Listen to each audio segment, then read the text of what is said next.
Hey, what's going on? Ryan, setthepacetriathlon.com, and we're going to do a little quick Facebook Live to talk about a question I get from a lot of athletes that are either I'm coaching or doing plans for is, so when do the bike workouts get harder? So what I like to do is kind of go over my strategy, and especially if you bought any of my training plans or anything like that, that's kind of a pre-plan or pre-made.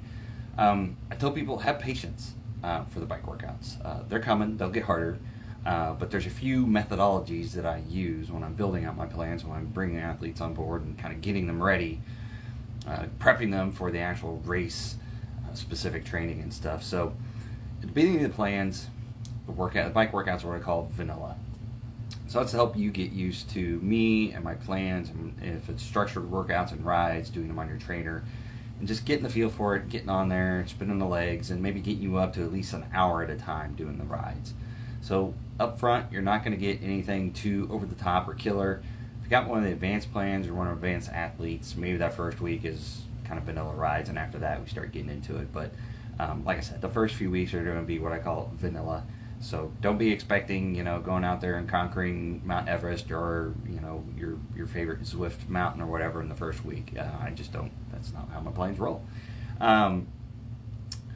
What I focus on is you may end up doing some of the workouts repeat times. So later on in playing the program, you'll be doing cruise intervals, you're doing power intervals, and we stretch it out. Maybe it's 2 minutes, 3 minutes, 5 minutes, 7 minutes, 8 minutes, 10 minutes.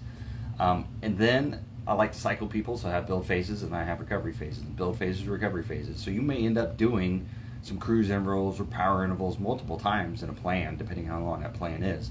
But the key is doing the assessments. So when you get done with a build phase, maybe you go back and do an assessment every 4 to 6 weeks. That way you're testing your FTP, your fitness, your VO2, and all that good stuff. So then you go reset your zones. So in all my plans, I've got a little blurb that starts off with, here's how to test your zones and set your zones in Training Peaks, Garmin, whatever you're using, Zwift. So what you're doing is you're increasing that FTP every time. So that's going to be the bread and the butter of how these workouts get more difficult over time. It's like, oh, well, I got a 4x10 here and a 4x10 here. A couple weeks later, I'm doing the same workout. How is that improving me? Well, it's improving because in between you're testing your fitness.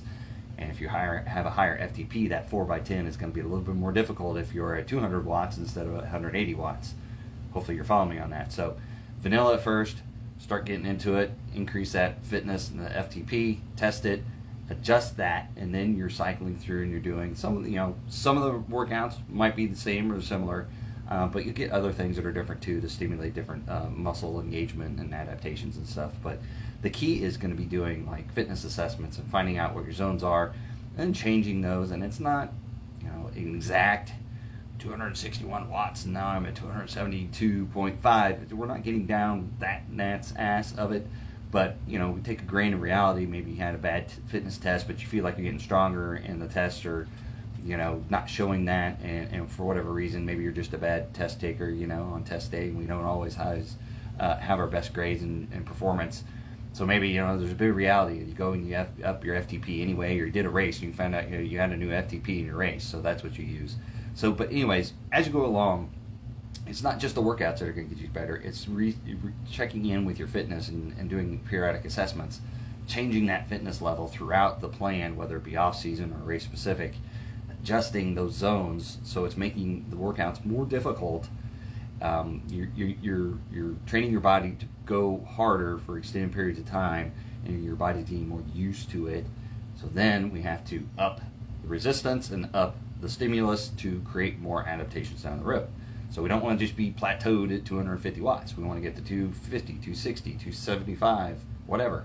We want to keep improving, and that's how myself and my athletes, year after year, we keep improving because we test, we redo, and we come back and we check it and we test and we keep going with the same new numbers. So, and that works too. If you go in reverse, if you take a long period of time off, your FTP is 200 watts. You're not going to come back and do 200 watts off the bat. You try that, and it's not going to be very comfortable. So periodic assessments. So you're going to do the same workouts, but you might have better heart rate zones. You might have better FTP, which make the workouts more challenging. And I like to throw this out there because a lot of people think, well, I'll just ride more. I'll do 200 miles a week, 300 miles a week, and I'll get, that will get you improved fitness. But if you want fitness gains, but you don't want to spend inordinate amounts of time on the bike and in general doing, training and stuff, this is, doing the fitness tests and doing a structured plan will help get you there in less time per week. Maybe not quicker overall. If you're doing 200, 300, 400 miles of riding per week, you'll probably get a little bit more fitness gains as long as you're doing it appropriately and not burn yourself out, than going through and maybe doing one of my plans or something like that. But if you have a life like most of us do, and you work full time, and you have kids, you have a family, you have other obligations, you don't have all the time in the world to go out and ride your bike. So in 3, 4, 5 hours per week, you can do these workouts, do the assessments, increase your zones, your heart rate zones, and your FTP, and do the next block and make gains over time. So it's kind of a different approach than just doing a bunch of volume and hoping for fitness gains through that, which you should. If you're recovering properly, you should gain more muscular endurance over time, but I think it'll be slower than if you're a little bit more focused, doing more focused workouts like this. But it's a long course game. You're not going to get a bump of FTP of 50 watts in a month. It's going to take time, 6 months, 12 months. It just all depends on the person. So what I tell people is have patience, get in your starting a program.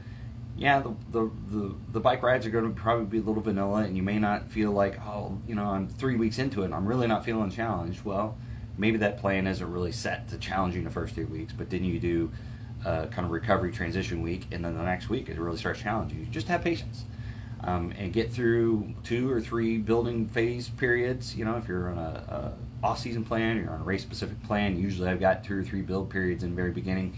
You should start seeing adaptations and fitness gains. And then you start getting in the meat and potatoes of that plan and really getting tested and really pushing the limits of your fitness. So that's what I like to tell people. That's why I like to do that. There, have patience with the bike and the bike training, especially if you're just now getting into 70.3 and 140.6 full Ironman distance races. It just takes time to get those adaptations and everything, and consistency over time will get you there. But you just gotta have patience. It's not gonna happen overnight with a lot of things. There's no hacks. There's no fad diets. There's no fad bike workouts or anything like that. It's just going to get you there faster than any other. So you just got to stick with it and have patience. So that's my main message for this one. Have patience when you're doing the bike workouts and bike programs. Fitness will come, consistency over time, and have patience. So if you got any questions, put them in the comments. Hopefully that helps you out. And sorry for the in and out of the focus and the brightness of my video. Getting, I guess, clouds going by the window and changing the brightness. But anyway, thanks for watching. If you got any comments, put them in, or if you got any questions, put them in the comments. I'll put this up on YouTube as well, on Facebook and all the other things. So put comments on there. Happy training. We'll see you on race day.